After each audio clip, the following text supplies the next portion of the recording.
Welcome, everybody. If you have a chance, feel free to add information about yourself in the chat. List your name and your location, any affiliation with work, and also if you have any experience with ag carbon markets. I'm really curious about that too.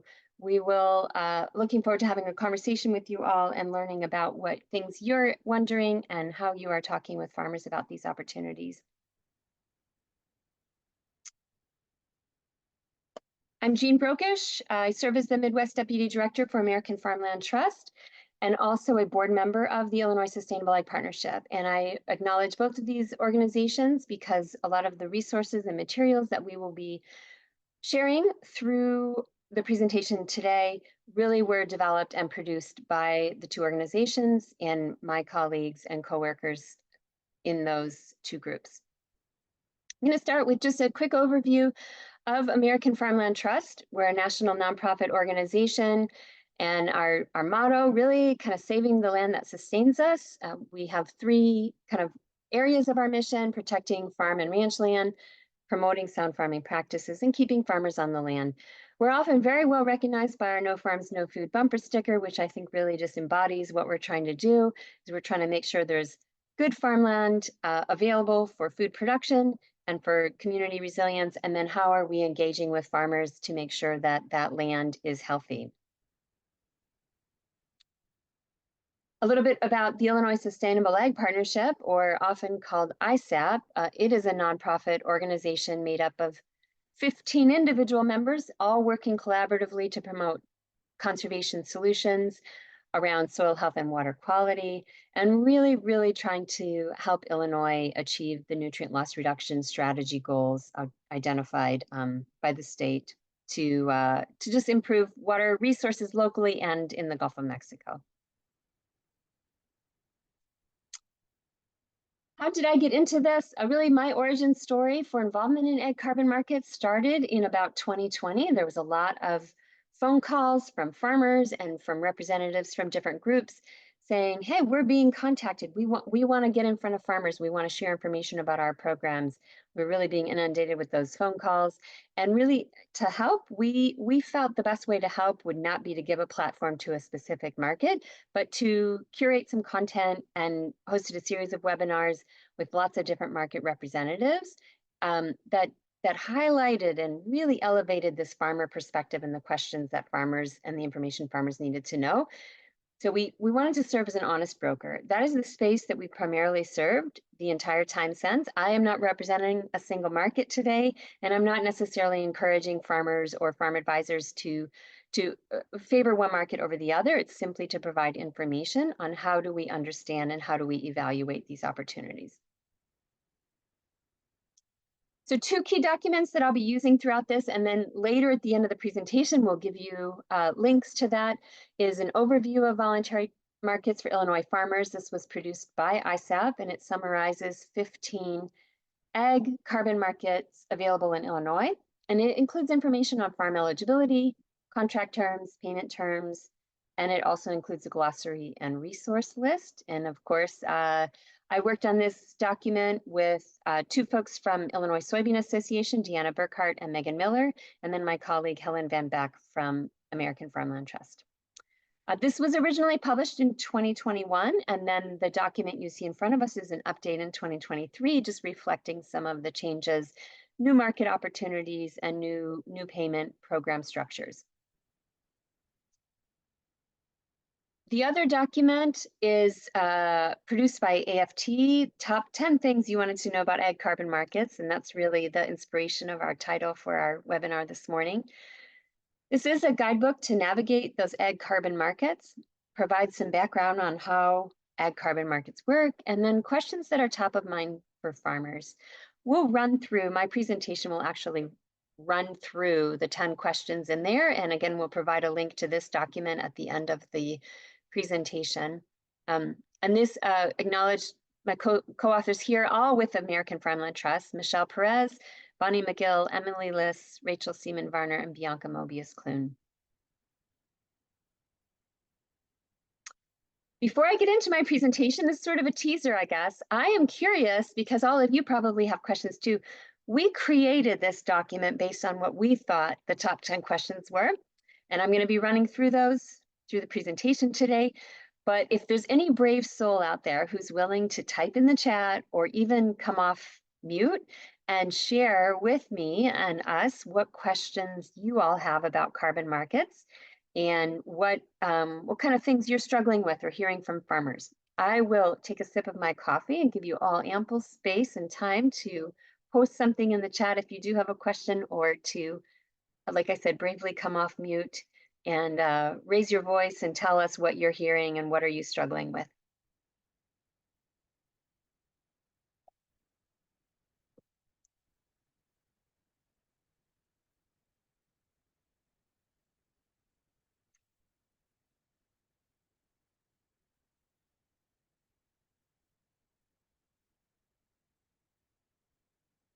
No takers? Okay, so I'm going to just assume then that we hit the nail on the head, and I'm going to run through these questions for us.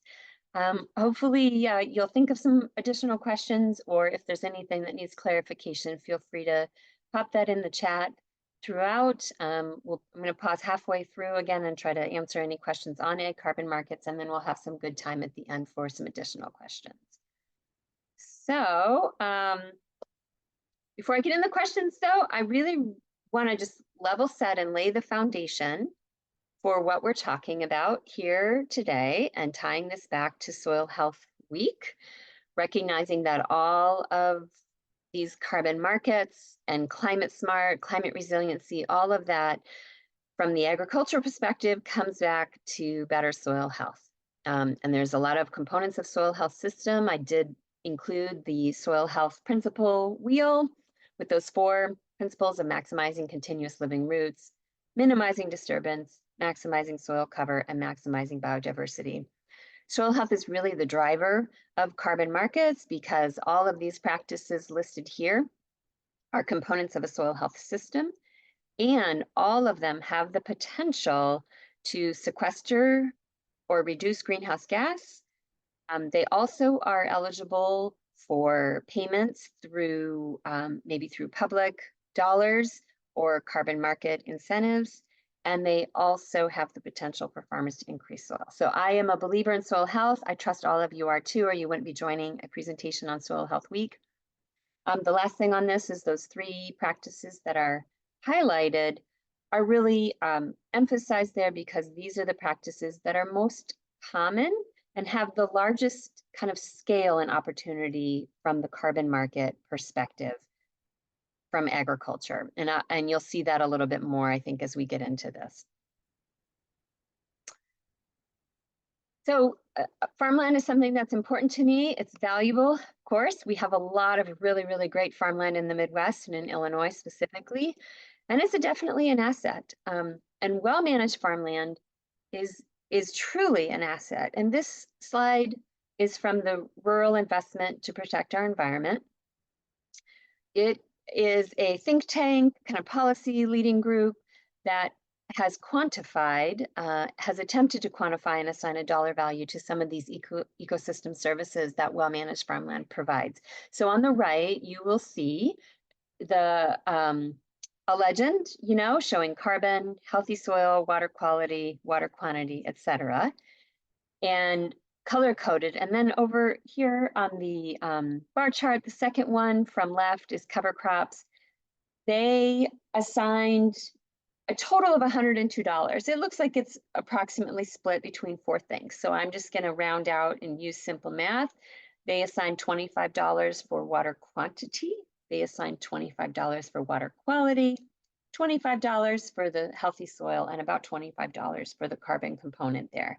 And you can see then that's cover crops. No-till, the brown layer comes in there, and that's air quality. I think that makes sense. We can all remember the dust storm about a year ago, where tillage and bare soil generated some dust particles that created some really severe consequences and loss of life. So what is the value of that air quality? And can we then tie that back to compensating farmers for doing less tillage through that? They also have healthy soil there. you can see, you can access the whole report if you look up RIPE 100, but also like Hero is filter strips. Then we have some recreation dollars that come in, we have air quality dollars that come in, and then we have a really large chunk for healthy soil. Some of the other ones have biodiversity in there, et cetera. This is a really interesting thought for me because it's really trying to quantify the value and the services that good managed, well-managed farmland provides. And this is very much akin to what is happening through the ag carbon markets. So here's our first question. What is an ag carbon market and why are farmers being asked to join? The document that I mentioned before from American Farmland Trust breaks it down and touches on a few of these points. And I'm going to dig into a few of these points through the slides coming up. Really, the carbon markets have been developed to meet the demand for corporations because these corporations are using those credits to offset their emissions and help meet their climate targets or their climate goals. Farmers are being paid for reducing those emissions, and in some cases, or in theory, the markets have the potential to help farmers overcome some of those financial barriers. It does result in some money in their pocket, and it can help offset the cost of doing those practices. Looking a little deeper, I just want to define what carbon markets are. And I want to also encourage you all to just reframe the term carbon market and understand that what we're talking about are ecosystem markets. We often use the term carbon market because it's an easy, accessible nickname. We understand it. These are actually ecosystem markets. So these are essentially payments to protect, restore, and mitigate impacts to an ecosystem. They are often based on some sort of management change or practice that happens at the farm level. And these are the same practices that we've been using for a long time, and they are the same practices that are part of traditional state and federal cost share incentive programs. However, one nuance with carbon markets or ecosystem markets is that the payments are often generated based on the outcomes, which are verified at the field level. They're not necessarily specific to a practice.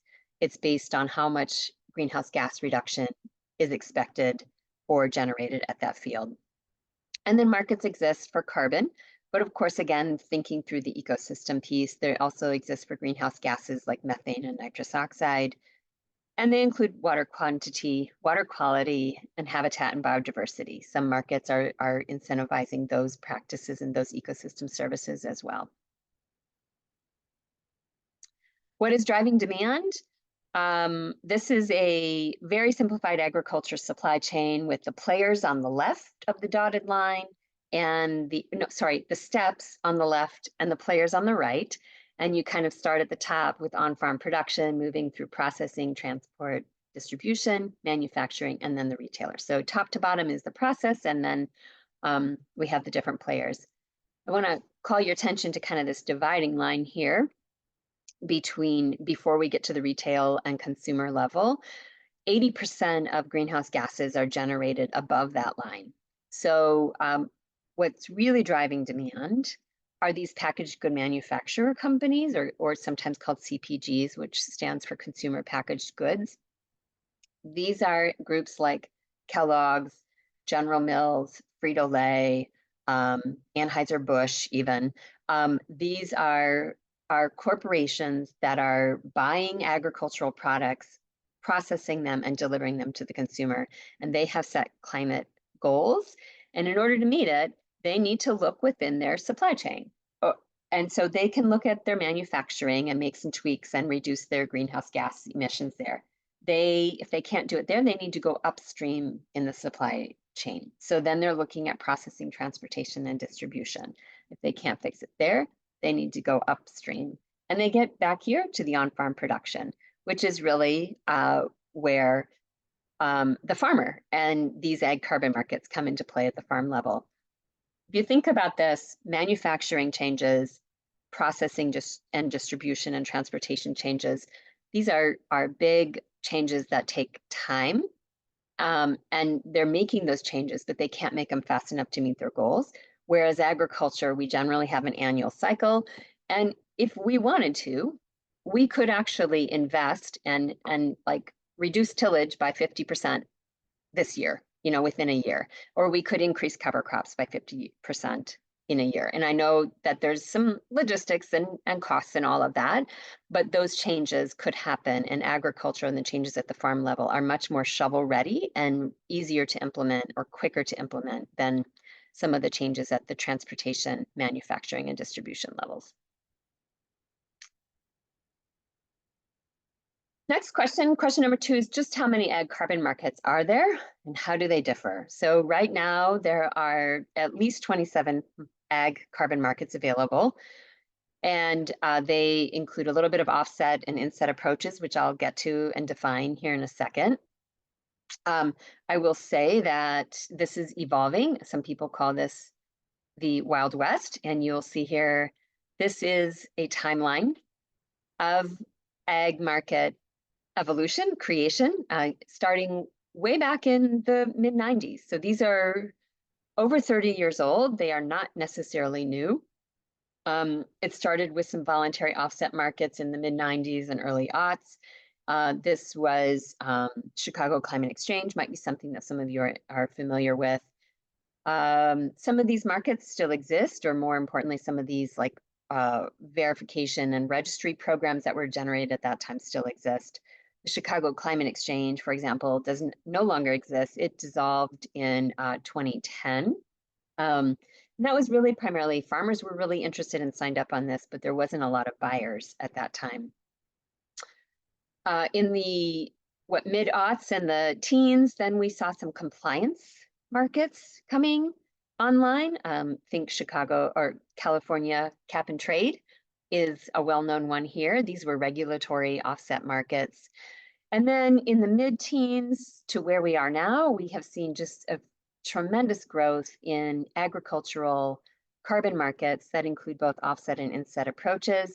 And you can just see, like within the last 5 years, the number that have been released. And this is continuing to evolve. There are relationships and partnerships in between and among some of these markets. And it continues to change, looking even to 2024 with the rollout of a compliance offset market through CORSIA. This is where the sustainable aviation fuel conversation is coming in. And we're really just trying to address the greenhouse gas emissions with aviation. So who knows what the next 10 years look like, but it will look different. I'm pretty sure. I'm confident of that. I've used the term inset and offset a couple times, and I want to just, when you access the top 10 document produced by AFT, in there is a table that compares offset and inset related incentives. Just draw your attention to the top 2 lines here, where it really just defines the buyer and what it is. And so if you look at the column on the left there, that's the offset program. It's a reduction in greenhouse gas emissions from an activity in one location that is sold to offset an emission occurring somewhere else. So the reduction activity is not within the buyer's supply chain, and the buyer is most often not related to agriculture. So they could be transportation, manufacturing, technology type companies that are purchasing these credits from farmers and using it to offset their scope 1 emissions, which is another lingo term, which is defined in a couple of the resources that we'll share with you. The agricultural inset program on the right there then is a reduction of greenhouse gas emissions from an activity occurring within corporations' supply chain. So for example, this is the production of grain that goes to a processing plant and then makes its way into Kellogg's cornflakes. So these are used to reduce the corporation's indirect, often called scope 3, greenhouse gas emissions. And the buyers, again, I mentioned Kellogg's, the buyers are typically agricultural corporations. So be it input suppliers, grain buyers, food and beverage, or apparel companies, they are incentivizing growers within their supply chain to reduce those emissions, and that's the scope 3. Generally, offset programs are more environmentally rigorous and have longer contract terms and more rigorous verification and documentation requirements. Shifting to our next question then, number 3, what the heck is additionality? This is a question or a term that comes up a lot. And why is it so important? So essentially, additionality refers to the fact that these markets and incentives are going for new greenhouse gas reductions and carbon sequestration, which means that you often have to implement a new practice. Something has to be different at the farm level. So this kind of just talks a little bit about, again, additionality, a visual of it. Additionality, if you think about it, like we are not going to address climate, we're not going to achieve climate benefits if we just continue doing exactly what we're doing. So we need some sort of change in order to reduce the greenhouse gas and achieve the climate benefits. So additionality is there's kind of 3 tiers of additionality. First one is the practice really truly new? And if the answer is yes, great. Totally qualifies for additionality. And generally speaking, higher quality credits, higher incentive payments for the farmers. If it's not new, some programs, depending again on the program, some programs are using a look back window, which is basically asking how soon or how recently was that practice implemented? Because we know that there's potential to continue building carbon in the soil. So an example like cover crops, if you implemented cover crops 20 years ago, you've probably, climbed that steep climb for carbon sequestration and you're kind of plateaued and there's not a lot of new happening. But if you implemented them 2 years ago, you're probably still increasing soil organic matter at a pretty significant rate. So they might be looking at that look back window. Farmers can qualify for payments that way. However, it's not as good, and it's just maybe lower payment rates than if it was truly a new practice. The third way that some markets are accounting and qualifying for additionality is using what they're like sort of a baseline. And so they're looking at practice adoption in the surrounding area. So maybe it's a county level or maybe it's a watershed level.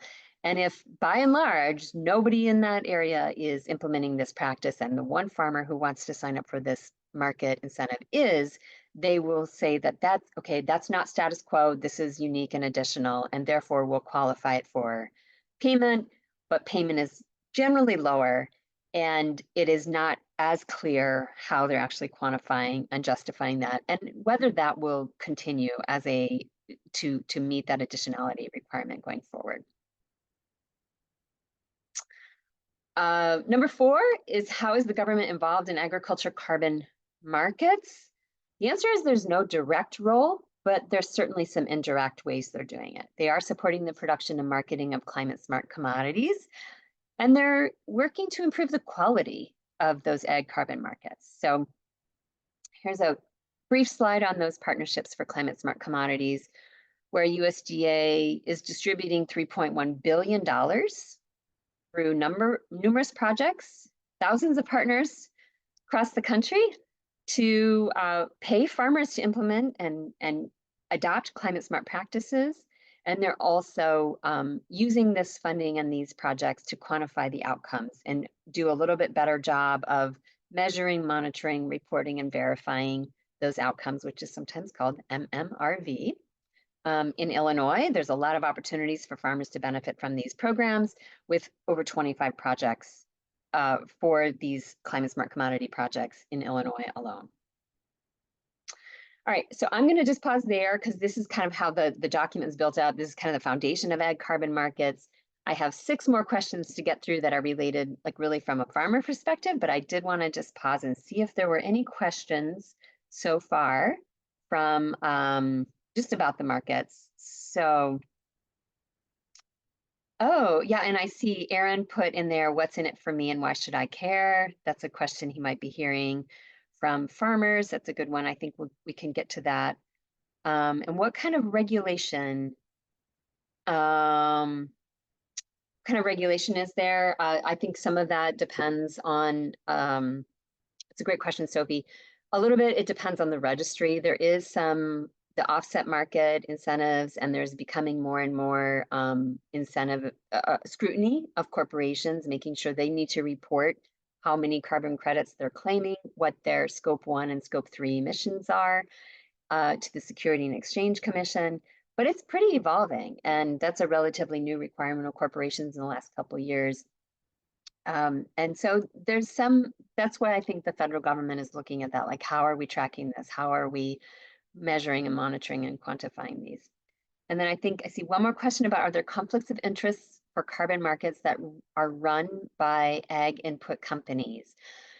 I don't necessarily, that's a tricky one to say. I think that if you think about Bayer or Cargill as part of the ag supply chain, and they have set climate targets and they are reporting on progress toward those climate markets, for them to incentivize growers in their supply chain to implement practices, that's really how they can achieve those.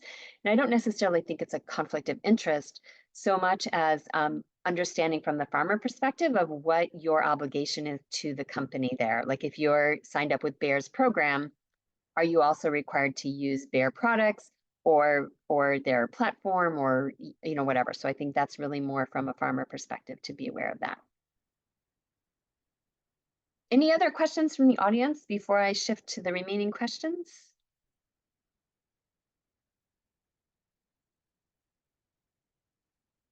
All right. So, am I eligible?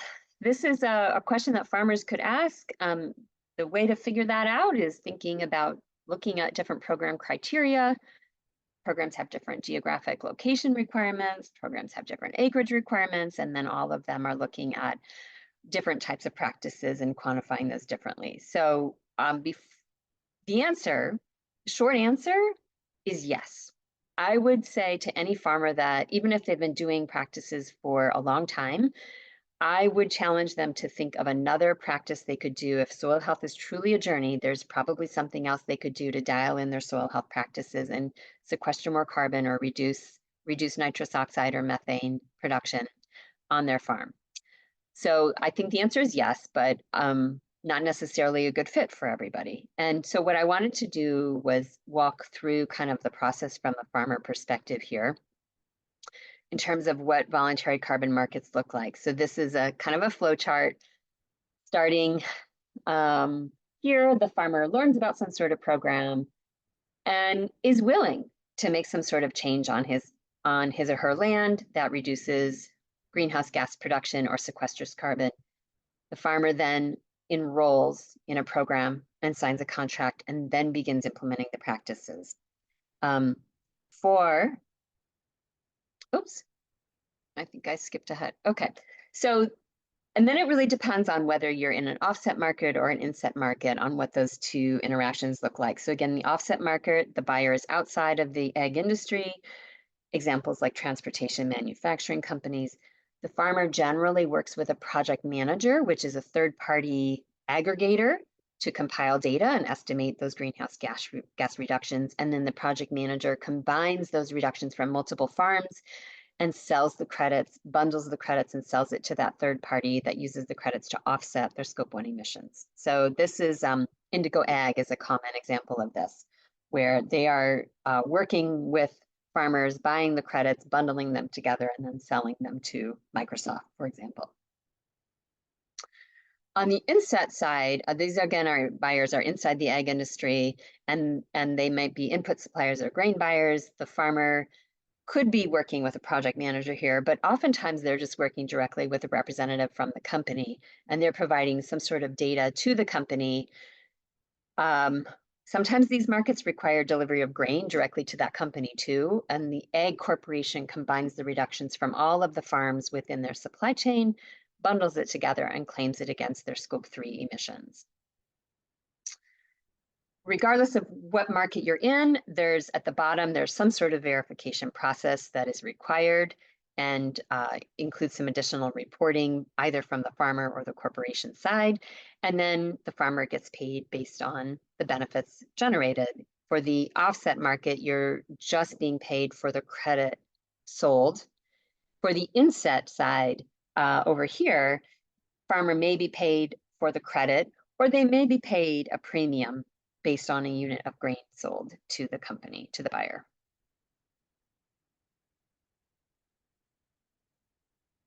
Question number 6 in the document is, what are the current ag carbon markets paying for, practices or outcomes? This is, again, all of these markets and all of these corporations are really trying to reduce greenhouse gas emissions. And that could be a reduction in the generation of those, or it could be sequestering the carbon through soil organic matter in the soil. The payments are generally based on outcomes, or they could be paid by the practice of an acre based on the modeled or anticipated outcome that that practice will generate. And again, reminder that there could be additional environmental benefits that they're incentivizing here. They may be paying for water quality or water quantity or biodiversity benefits. I want to unpack a little bit what is a carbon credit, because a lot of these, this is what we're trying to achieve. We're trying to create or generate a carbon credit, which is the item that's actually bought or sold through a carbon market. And a carbon credit, if you're familiar with agriculture, you could think of a bushel, like a bushel of corn is not necessarily the same weight as a bushel of oats or a bushel of rye or whatever. So a credit is a way to normalize and make different greenhouse gases an equivalent value or an equivalent quantity. And it is normalized to carbon dioxide. So one carbon credit is the equivalent to 1 metric ton of carbon dioxide. And then it just is adjusted based on its potential for global warming. So here, 1 metric ton of carbon dioxide is equal to 1 metric ton of carbon dioxide, which is 1 credit. Nitrous oxide is way more potent in the atmosphere in terms of greenhouse gas effect and climate change. And so it has a factor of 273. So 1 metric ton of nitrous oxide is 273 carbon credits. Methane, little less potent, but more potent than carbon dioxide. So it has a potential of 80 or a factor of 80. So 1 metric ton of methane is 80 carbon credits. So depending on what you're generating and what you're offsetting or reducing the production of, it gets normalized into a credit, and then that's actually the unit that is traded and monetized through the carbon markets. And I, again, don't want you to forget about carbon or credits for water quality and water quantity credits, which have different units, and I'm not going to cover those today, but feel free to reach out if you are interested in learning more of those. And then here's just kind of a schematic, again, thinking about those 3 different greenhouse gases that are really relevant to agriculture. We have nitrous oxide on the left. So practices like nitrogen management, crop rotation, and biochar really are key drivers to reducing nitrous oxide. Carbon dioxide, we have reduced tillage and cover crops. Those are kind of our favorite practices, but compost, biochar, perennial plantings or agroforestry plantings, converting areas into buffers, prescribed grazing, and here they even have solar panels on the roof that could reduce greenhouse gases. And then methane, generally related to livestock or manure management practices, but in areas that grow rice, the saturated conditions of rice can generate methane. So managing that better can reduce methane. So all of these are climate smart practices that have potential to help achieve and generate credits. So question number 7 then is what they want to look at what information access do I have to provide? Generally, the rule of thumb is the better data you have, the more money you can make. So they're generally looking at 3 to 5 years of management data. They want to see field boundaries, planting information, what inputs you had, what conservation practices you have been using, what you're going to use in the future, tillage, yields, etc. Question number 8, how long are the contracts and who's liable if something goes wrong? The contract length varies. Generally, those offset contracts are longer term than the inset contracts. And they vary anywhere from 1 to 10 years. There is, for the shorter contracts, a lot of them have an opportunity to do annual renewals or renewal every 3 years. And then the farmer must protect that stored carbon. There's an obligation for the farmer to implement the practice and protect the carbon that was created. And the other obligation, I feel, for the farmers to really just make sure they read and understand the contract requirements. How much money can I make? This kind of goes to the question of what's in it for me. Right now, prices range from about $15 to $30 per credit. And in Illinois, if you plant cover crops, you can generate about a half a credit per acre. So you might using $20 average incentive or $20 average price for a credit, that would translate to about $10 per acre for cover crops. No-till is a little bit better potential for carbon sequestration there, and you'd get about 3/4 of a credit or about $15. For contracts and programs that are using per acre payments, those range anywhere from $1 to $34 an acre. And the good news is that you can actually stack some of these to get a little bit more. So this again, I'm going to run through these kind of quickly because these are all in that top 10 document we'll share, but the average ag carbon market price is about $20 per CO2e, which is carbon dioxide equivalent, or per credit. It ranges there. You can see if it's priced by per ton or prices by acre. And again, some of these acre prices are based on the assumed outcome or the assumed credit generated. The economic reality, I just really want to be honest and transparent, is that it's pretty small. Again, between a half and 3/4 credit per acre is somewhere about $10 to $15 per acre that a farmer is getting. It is much less than the federal cost share programs, which right now for cover crops are paying about $60 an acre. And then there's verification and transaction costs. So I just want to be really honest that, yeah, this isn't necessarily the most lucrative thing for farmers. And matter of fact, a survey conducted 2 years ago indicated 50% of farmers said that they weren't participating in markets because the return on investment wasn't high enough for them. Depending on if you're a glass half full or glass half empty kind of person, you could also say, well, 50% of the farmers think that the ROI is high enough, or maybe they're not participating for a different reason. Whatever. It is possible to combine those private carbon dollars with public practice dollars to increase your ROI. And generally speaking, the value of credits is trending upwards. So it may be more lucrative and better for farmers in the future. Question number 10 is, how do I know which carbon market is right for me? And where do I go to get more information? Really, what's right for you, if one is right for you at all, really depends on your personal goals as a farm operation. So your personal goals and the goals of your farm operation, and then comparing those markets again. And I just want to emphasize that last one, compare, compare, compare. There are a lot of market opportunities out there.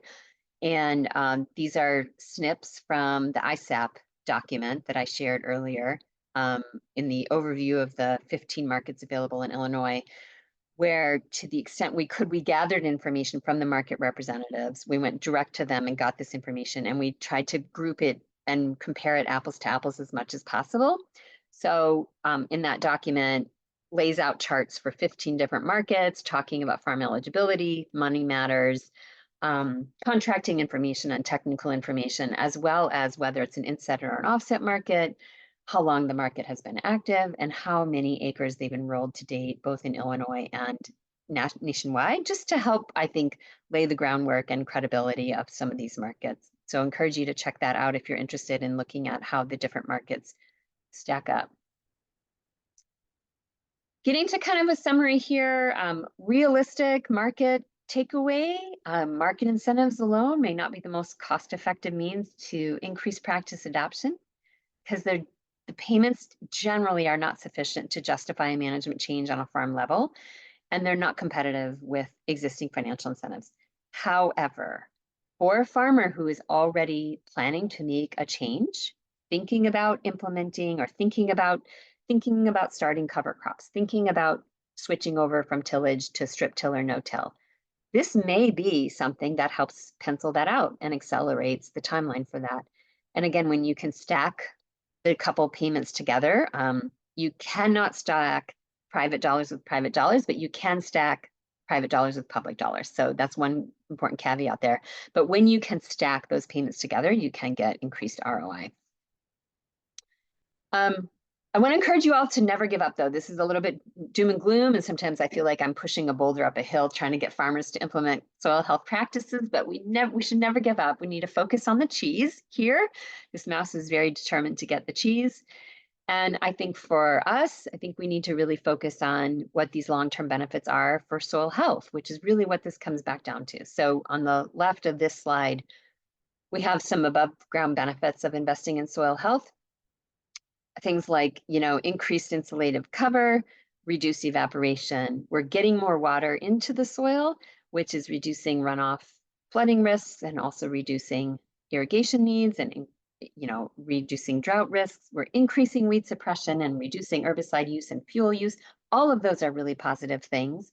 On the right-hand side, we have the below ground benefits of soil health practices. So we're increasing that soil organic matter and capturing carbon, reducing compaction, increasing diversity, reducing plant stress and pesticide use, and increasing that nutrient cycling, which sometimes can mean less fertilizer is needed, which means less nitrous oxide and less water pollution. So again, I bolded some of these because these are very direct connections back to market incentives, but all of these are benefits from an environmental, production, climate resiliency, and profitability perspective on the farm.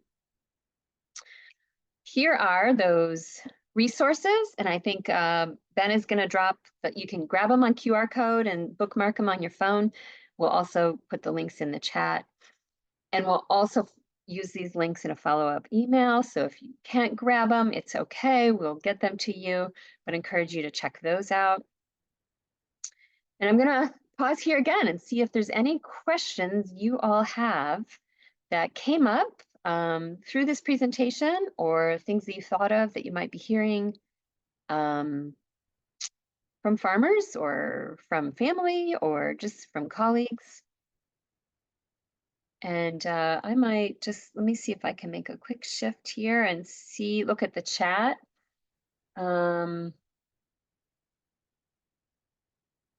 I think I got to the questions that I saw before in terms of regulation and conflicts of interest. And the what's in it for me. Erin, yeah, hopefully I answered that adequately. It depends a little bit on what you're hoping to get out of it, of course, from a farmer perspective.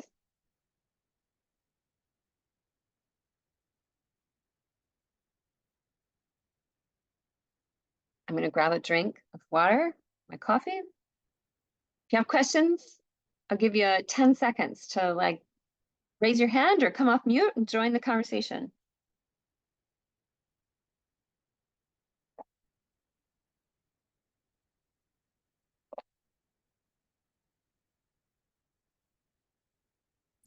Hi, Jean. Thanks so much for this talk today. I found it really interesting. And I did just put a question in the talk. This is something that is really interesting to me, but I was also wondering, based on your personal experience working with this, I know you showed some results from surveys, but just your conversations with farmers, what have you found their reactions or reception to be? Generally, so as I talk with farmers, I think the general vibe I get is that the money is not enough for them, and I don't disagree. I think that there's a lot of record keeping requirements. I think that there's a lot of paperwork hassle. There's a lot of shiny messaging around carbon markets for farmers. And a few farmers have really made it work, but some of those farmers, I think if you can really meet that additionality requirement and you are in a position to make that management change, and if you have a scale that makes it right, so if you have 100 acres, excuse me, it's probably not gonna be worth your time. But if you had 10,000 acres and you could get $20 per acre on 10,000 acres for a change you were going to make anyway, that's where it starts making sense. So I think it's really just bottom line comes down to money, for better or worse. Farmers who are using these practices definitely believe in them. Farmers who don't believe in these practices, this isn't necessarily going to change their mind. So that's just kind of the general vibe of the conversation I've had. But again, I really, really encourage farmers and everybody just not to give up. I think that these carbon markets have longevity and they're going to stay. I think that the sustainable aviation fuel comment and even 45Z, which is another tax credit coming online for ethanol, is going to be a game changer. All of this is related to trying to address and tackle this climate change and help corporations meet their climate goals. So I think it's not going to go away. And I think that long term, there are some real benefits at the farm level from better soil health and better productivity. So again, that's my little like, don't give up, focus on the cheese. Your question in the chat, Sophie, and then we'll wrap up here, is just any new practices emerging that might be eligible. I think there's more and more interest in biochar.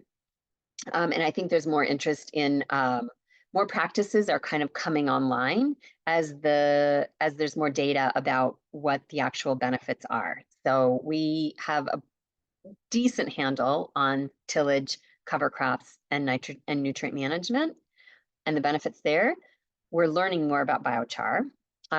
We don't really know that much yet about agroforestry or even grazing. That's kind of an emerging one too. If you have pasture that's not managed and pasture that is managed, what's really the difference there and how do you quantify that? So I see more practices coming online, and I also see more opportunities for other groups or other farmers to join in through these climate smart commodity projects that are rolling out across the Midwest. Oh, Liz, comment I get from growers is they don't believe in soil health benefits, as they aren't willing to risk the yield loss from implementing no-tiller cover crops. How do I navigate this comment? I do think it's important to be realistic that as farmers kind of make that initial shift, there's generally 1 to 3 years or 1 to 5 years where things aren't looking so good from the bottom line. By and large, most farmers figure out their management and can see benefits from the soil health after 3 to 5 years and actually can start reducing inputs. And that's where the profitability comes in. You might see a yield reduction, a couple bushels, but if you can reduce your inputs and reduce your input costs, your profitability margin actually goes up. So it's, I think part of the challenge in my mind is that we're so heavily focused on yield and bigger yield. And I think that shifting that conversation to profitability is important. And then also that long term. I often try to match farmers up with other farmers who have seen benefits and have really bought into it and figured out the management and provide mentorship for people who are just starting with soil health practices. Because it's a journey and it's a commitment, and it's the kind of thing that if you want to make it work, it'll work. And if you're dubious and you don't think it'll work, then I guarantee it won't work. I do, in the interest of time, I want to move on here. I have, for any CCAs in the audience, if you want to get 1 hour of continuing education units, we have soil and water management available here. You can scan the QR code on your screen and use your app. If you are a CCA and you want credits, but you're not using the app, you can send your CCA number in the chat. You can chat it directly to me and I'll grab it and get it submitted for you.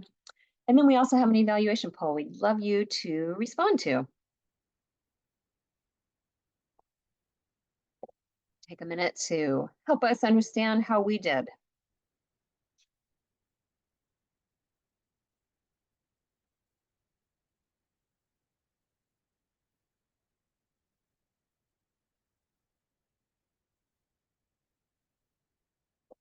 Thank you for that. I think, Ben, when it looks like other folks have answered, we can just wrap that up.